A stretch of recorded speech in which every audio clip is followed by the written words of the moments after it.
की सुरक्षा में जग लाटकी यूएई से सुरक्षित निकल चुका है। फुजैरा पोर्ट के पास हाई रिस्क समुद्री क्षेत्र से यह जहाज निकल चुका है, जिसे नौसैनिक एस्कॉर्ट कर रहे हैं और ये भारत की तरफ बढ़ रहा है। पश्चिम एशिया में बढ़ते तनाव के बीच ये जहाज लगभग 80,000 टन का कच्चा तेल लेकर भारत पहुंच रहा है। ये तो यारी है इजराइल से। अब पाकिस्तानियों को यहां पे बड़ा बुरा लग रहा है कि भाई हम बोले इजराइल के खिलाफ, हम जंग साथ दें ईरान का, और ईरान जो है वो इंडिया को अलाउ करता है कि तुम तेल मंगवा लो। ये पाकिस्तान की, मैं पब्लिक ओपिनियन की बात कर रहा हूं।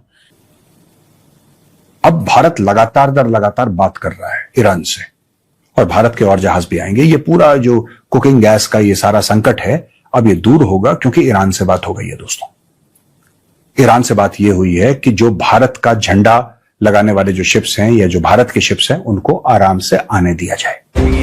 कि जो ऑयल प्राइसेस इंक्रीज हो रही है, अगर एक दो शिफ्ट भी और जाएंगे ना तो ऑयल प्राइसेस और इंक्रीज हो जाएंगे। तो देखा जाए, हालांकि इंडिया है तो हमारा एक एनिमी, लेकिन फिर भी उन्होंने इस टाइम थोड़ा बेहतर किया है। लेकिन this is a moment of Iran. ये ईरान का मोमेंट है, याद रखिएगा। ईरान कभी भी इंडिया को नाराज नहीं करेगा। ईरान इंडिया को मैनेज करना चाहता है। ईरान इंडिया को मैनेज करना चाहता है। ईरान समझता है कि यार इसको मैनेज करो, क्योंकि इंडिया बड़ा मुल्क है भाई, नाराज थोड़े ही कर सकते हैं। तो इन्होंने बोला ओके डन है, और as an gesture of good faith उन्होंने हमारे जहाज छोड़ दिए। हमने भी उनके लिए काम करा। देखिए, जब उनके अमेरिकन उनके पीछे पड़े थे, जब उनको पता था कि अमेरिकन पीछे पड़े हैं, उन्होंने हमसे पनाह मांगी ईरान के जहाजों ने, और हमने पनाह दी है। हमने उनको पनाह दी। एक वो श्रीलंका के पार फंस गया था, उसको डुबा दिया उन लोगों ने, लेकिन बाकी आई थिंक उनके 1 या 2 जहाज थे नेवी वाले, और उनके कई 100 पर्सनल को यहां पे रखा। तो Iran said that we are grateful, thank you very much. नमस्कार दोस्तों, हिंदुस्तान तक की एक और वीडियो में आपका फिर से स्वागत है। दोस्तों, जैसा कि हम सब जानते हैं, ईरान और इजराइल का युद्ध एक अलग ही मोड़ ले रहा है और इस युद्ध पर सबकी नजरें टिकी हुई है। लेकिन इस युद्ध के बीच में भारत के लिए एक बहुत बड़ी राहत वाली खबर है। यूएई से करीब 80,000 टन कच्चा तेल लेकर एक शिप आ रहा है, जिसका नाम है जग लाटकी। बताया जा रहा है दोस्तों कि ये एक ऐसे रीजन से आ रहा है जो काफी ज्यादा डेंजरस माना जा रहा था। वहां पर कभी भी अटैक्स हो सकते थे, लेकिन इंडियन ऑफिसर्स ने इसे अच्छे से एस्कॉर्ट किया, इसे सही सलामत उस रीजन से बाहर निकाला। जिसके बाद अब ये जो शिप है ये भारत के अंदर आएगा, और जो गैस और फ्यूल की जो आपूर्ति है उसको बनाए रखने में काफी ज्यादा हेल्पफुल होगी इससे। दोस्तों, जैसा कि हम सब जानते हैं, पूरी दुनिया के अंदर ऑयल प्राइसेस बढ़ते जा रहे हैं। कई कई कंट्रीज के अंदर ऑयल के प्राइसेस काफी ज्यादा हाई है। ये सब इस वजह से हो रहा है क्योंकि पूरी वर्ल्ड के अंदर जो ऑयल की सप्लाई है उस पर काफी गहरा असर पड़ा है इस वॉर का, ये जो ईरान और इजराइल के बीच चल रहा है। हम जानते हैं स्ट्रेट ऑफ हॉर्मुज को भी बंद कर दिया गया है ईरान की तरफ से। वो बात अलग है कि सिर्फ भारत के जहाजों को परमिशन मिली हुई है कि वो वहां से गुजर सकते हैं, और उन पर जो इंडियन फ्लैग लगा रहेगा उसकी वजह से कोई भी अटैक नहीं रहेगा। ये सब तो पॉसिबल हो पाया है भारत की डिप्लोमेसी की वजह से। हम जानते हैं नंदा देवी और शिवालिक, ये जो शिप थे ये ऑलरेडी भारत के अंदर आ चुके हैं, जिससे भारत के लोगों को काफी ज्यादा बड़ी राहत मिली है। ये सरकार को ये देखना ही पड़ता है कि अगर भारत है तो उनके नागरिकों को कोई भी दिक्कत ना हो। जैसा कि हम सब जानते हैं, सरकार का दायित्व होता है कि जो कंट्री के अंदर क्राइसिस पैदा हो रहे हैं उनको डील किया जाए अच्छे से, जो नागरिक है उनको किसी भी प्रकार की दिक्कत ना हो। इस वजह से भारत जो है वो कोशिश कर रहा है अलग अलग कंट्री से कच्चा तेल लिया जाए, क्योंकि जो ईरान है वहां से भी भारत का तेल आता था। अब ये जो सप्लाई है ये काफी ज्यादा इफेक्ट हो चुकी है इस वॉर की वजह से। इसलिए भारत कोशिश कर रहा है जो अपने ऑयल है और ये जो फ्यूल है उसकी आपूर्ति को पूरा करने के लिए डाइवर्सिफाई कर रहा है भारत अपने इम्पोर्ट को। लेकिन पाकिस्तान के यहां अगर तेल महंगा होता रहता है तो फिर क्या हमारी गवर्नमेंट क्या कर रही है? हमारी गवर्नमेंट क्या कर रही है? और मुझे वैसे इस पे अभी क्लैरिटी कोई नहीं है कि हमारे जहाज आ रहे हैं या नहीं आ रहे। अगर तो, क्योंकि हमारी गवर्नमेंट तो नहीं बोल रही, उनकी गवर्नमेंट तो बोल रही है। उनकी तो यारी है इजराइल से। अब पाकिस्तानियों को यहां पे बड़ा बुरा लग रहा है कि भाई हम बोले इजराइल के खिलाफ, हम जंग साथ दें ईरान का, और ईरान जो है वो इंडिया को अलाउ करता है कि तुम तेल मंगवा लो। ये पाकिस्तान की मैं पब्लिक ओपिनियन की बात कर रहा हूं, लेकिन this is a moment of Iran. ये ईरान का मोमेंट है, याद रखिएगा। ईरान कभी भी इंडिया को नाराज नहीं करेगा। ईरान इंडिया को मैनेज करना चाहता है। ईरान इंडिया को मैनेज करना चाहता है। ईरान समझता है कि यार इसको मैनेज करो, क्योंकि इंडिया बड़ा मुल्क है भाई, नाराज थोड़े ही कर सकते हैं, कारोबार नहीं करना। पाकिस्तानियों को लगता है बुरा। मैं कहता हूं इसमें बुरे वाली बात कोई नहीं है, क्योंकि रिलेशंस, यहां पे आपको रिलेशनशिप को बैलेंस करना होता है कहीं ना कहीं। And India is definitely not a friend of Iran, और ये ईरानियों को पता चल चुका होगा। इंडिया बेसिकली अपना ताल्लुक यूएई, इजराइल एंड अमेरिका से जोड़ रहा था। अमेरिका ने तो थोड़ा साइड पे कर दिया बिकॉज वो एक और चक्कर में पड़ गए।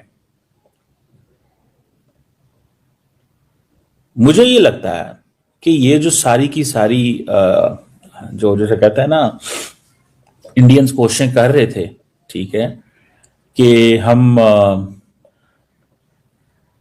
ट्रेडिशनली ईरान के करीब हों सिर्फ एनर्जी के हवाले से, और इसको यूज करें, इसकी चाबहार पोर्ट को फॉर एन इन्फ्लुएंस इन अफगानिस्तान, पाकिस्तान अफगानिस्तान को दूर करें और अफगानिस्तान को एक ऑल्टरनेट रूट दें। अफगानिस्तान को ऑल्टरनेट रूट दें, चाबहार को उठाएं वहां से। Iranians were very happy on this, by the way. अगर कोई ये कहता है कि इरानियंस हैप्पी नहीं थे, Iranians were very happy. Iran चाहता था, ईरान का दिल यही करता है कि पाकिस्तान जो है वो उसके साथ इसकी कोई मामलात अगर इतने ज्यादा बेहतर नहीं रहे माजी में ना, तो ईरान उसमें वो ठीक है, हमारा पार्टनर है, दोस्त है, नेबरिंग कंट्री है, बट याद रखिएगा ईरान इस चीज को समझता है कि हमें उनके लिए जो सूट करता है बिजनेस के हवाले से वो इंडिया है। लेकिन ईरान पाकिस्तान से क्या लेता है? ईरान पाकिस्तान से लेता है पॉलिटिकल एंड डिप्लोमेटिक सपोर्ट। इससे ज्यादा मुझे कोई चीज नजर नहीं आती। और अब ईरानियों को इस चीज का भी पता है कि पाकिस्तान का एक एग्रीमेंट भी है उनके साथ, सऊदीज के साथ, वो भी एक पॉइंट है। तो बहरहाल मेरे लिए ये सारा कुछ बड़ा इंटरेस्टिंग है कि, और पाकिस्तानियों के लिए बड़ा इंटरेस्टिंग है कि जनाब इंडिया जो है वो ईरानियन वाई इंडिया में कह रहा है कि इंडिया इज आवर फ्रेंड, और हम उसको स्ट्रेट ऑफ हार्मुज से तेल लेके जाने में इजाजत है, उनको लेके जा सकते हैं। अब भारत लगातार दर लगातार बात कर रहा है ईरान से, और भारत के और जहाज भी आएंगे। ये पूरा जो कुकिंग गैस का ये सारा संकट है, अब ये दूर होगा क्योंकि ईरान से बात हो गई है। दोस्तों, ईरान से बात ये हुई है कि जो भारत का झंडा लगाने वाले जो शिप्स हैं या जो भारत के शिप्स हैं, उनको आराम से आने दिया जाए, उनको छेड़ा ना जाए। तो उन्होंने बोला ओके, डन है, और as a gesture of good faith उन्होंने हमारे जहाज छोड़ दिए। हमने भी उनके लिए काम करा। देखिए, जब उनके अमेरिकन उनके पीछे पड़े थे, जब उनको पता था कि अमेरिकन पीछे पड़े हैं, उन्होंने हमसे पनाह मांगी ईरान के जहाजों ने, और हमने पनाह दी है। हमने उनको पनाह दी है। एक वो श्रीलंका के पार फंस गया था, उसको डुबा दिया उन लोगों ने, लेकिन बाकी आई थिंक उनके 1 या 2 जहाज थे नेवी वाले, और उनके कई 100 पर्सनल को यहां पे रखा। तो Iran said that we are grateful, thank you very much. And कोई बात नहीं, कोई बात नहीं, doesn't matter, we given them safe refuge. और अब वो कह रहे हैं कि वो तेहरान की ओर जा रहे हैं या कुछ भी वो कर रहे हैं। अब वो जो लोग हैं वो I think they have taken a flight और समथिंग लाइक दैट, और I don't know what has happened, but I believe some of the people जो ईरान नेवी के थे they have left. But Iran has also shown good faith, और ईरान ने बोला है कि हम पार करने देते हैं शिवालिक और नंदा देवी को।